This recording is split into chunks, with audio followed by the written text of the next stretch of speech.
అదే RTV app వార్తల్ని క్షణాల్లో చదివే అవకాశం ఉంటుంది. ఒక న్యూస్ పేపర్, ఒక టెలివిజన్ ఛానల్ మీ చేతుల్లో ఎప్పుడూ ఉంటాయి. మాది ఆత్మకూరు. ఎప్పుడు ఇక్కడనే వేపిస్తా, ఎప్పుడు ప్రాబ్లం అనేది మాకు కనపడలే అని మేము వెళ్ళిపోతుండే. ఇప్పుడు ఏం జరిగిందంటే నిన్న రాత్రి 7 గంటలకు పెట్రోల్ వేయించుకున్నాము. పల్సర్లో 1000 రూపాయలు ఒక 100 రూపాయలు తీసుకొని వెళ్ళిపోయినా. దీంట్లో ఒక 50 రూపాయలది డబ్బాలో తీసుకుపోయినా. డబ్బాలో తీసుకుపోయిన తర్వాత పల్సర్ ఆగిపోయింది. ఆగిపోతే మెకానిక్కి తెచ్చి ఇచ్చిన.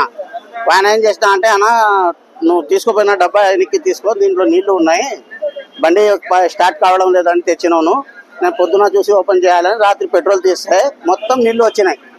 వస్తే మేము వచ్చినాం, వీడికి వచ్చే సౌకర్యం ఉండే.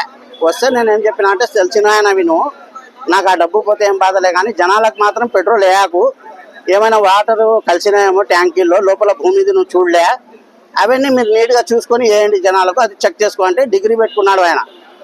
డిగ్రీ పెట్టుకుని నేను డిగ్రీ చూపిస్తున్నా. డిగ్రీ కాదు నాయన, బండి పోయింది ఆడన్న. ఇప్పుడు మెకానిక్ దగ్గర బండి తీసుకోదామంటే ఆయన ఏం చెప్పిన అంటే 6200 అవుతాయని ఇంజన్ ఓపెన్ చేసినాడు. 6200 వాడికి కట్టి అది ఫోన్పే కొట్టి వస్తున్నా. ఈయనతో మాట్లాడదామని వచ్చే వరకు ఇంతమంది జనాలు ఉన్నారు ఇక్కడ. నేను ఒక్కటే కాదు, నా తర్వాత అందరు మునిగిపోయినారు. ఇప్పుడు బండ్లు చెడిపోతే ఎవరు మాకు బాధ్యతలు? పెట్రోల్ అవుతుంది 100 రూపాయలది, మనకు మైలేజ్ వస్తుంది, ఏదో పనులు అవుతాయని పోతాం. కానీ ఈ టైంలో పనులు ఈరోజు ఆదివారం పెట్టుకొని పనులు బండ్లు ఆపుకుంటే ఇలాంటి తప్పు చేయొచ్చా? మనం చెప్పినాం కదా, చెప్పకపోతే తప్పు. రాత్రి నువ్వు ఆపేసేయని నేను చెప్పినా కదా, వచ్చి అడిగినా కదా, కూర్చొని ఈ తాగి మాట్లాడిపోయినా. నా 50 రూపాయలు వెనక్కి ఇచ్చినాడు, డబ్బాలో ఉన్న నీళ్ళకి వెనక్కి 50 రూపాయలు ఇచ్చినాడు. కానీ బండ్లది ఉన్నది బాగుంటుందిలే, నీకు డిగ్రీ చూసినాం, అది బాగుంటుందని వాడినే చెప్పినాడు. పోయి చూస్తే ఇప్పుడు బండి చెడిపోయింది. పక్కనే షాపు రఫీక్ అనే ఆయన ఓపెన్ చేసినాడు, ఇంజన్ పని చేస్తున్నాడు. ఇది మా పద్ధతి. నా డబ్బులు ఎవరిస్తారు? ఇక మీడియా వాళ్ళు మీరు ఎక్కడికి వరకు తీసుకుపోతారు తీసుకోపోండి, నాకేమైతే బాధలే. ప్రజలు నష్టపోకూడదు. ఇంకొకసారి ఏ పెట్రోల్ బంక్ వాళ్ళు కూడా ఇట్లా చేయకూడదు అని నేను ముందుకు వచ్చి చెప్తున్నా. నా పేరు శేషం అండి, నాది ఆత్మకూరు. ఈరోజు ఉదయం 7:11 ఈ భారత్ పెట్రోల్ దగ్గర నేను 220 రూపాయల పెట్రోల్ నా బైక్లో కొట్టించుకోవడం జరిగింది. కాకపోతే నేను ఇక్కడికి వచ్చేసరికి జనం అంతా మూగమన్నారు. ఈరోజు వస్తే వాళ్ళు రాత్రే నేను పెట్రోల్ వేయడం డౌట్ వచ్చి ఆపేయమంటున్నారు.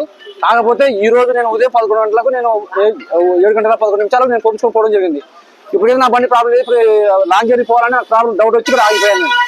నా బండి ప్రాబ్లం అయితే మాత్రము కన్సల్ట్ ఎవరైతే మాకు పెట్రోల్ పోసినారో వాళ్ళు రెస్పాన్సిబుల్ అవుతారు. ఎందుకంటే దీనివల్ల నాతో పాటు చాలా మంది సఫర్ అవుతారు. ఎక్కడ లాంగ్ జర్నీ పోయే వాళ్ళు ఉంటారు.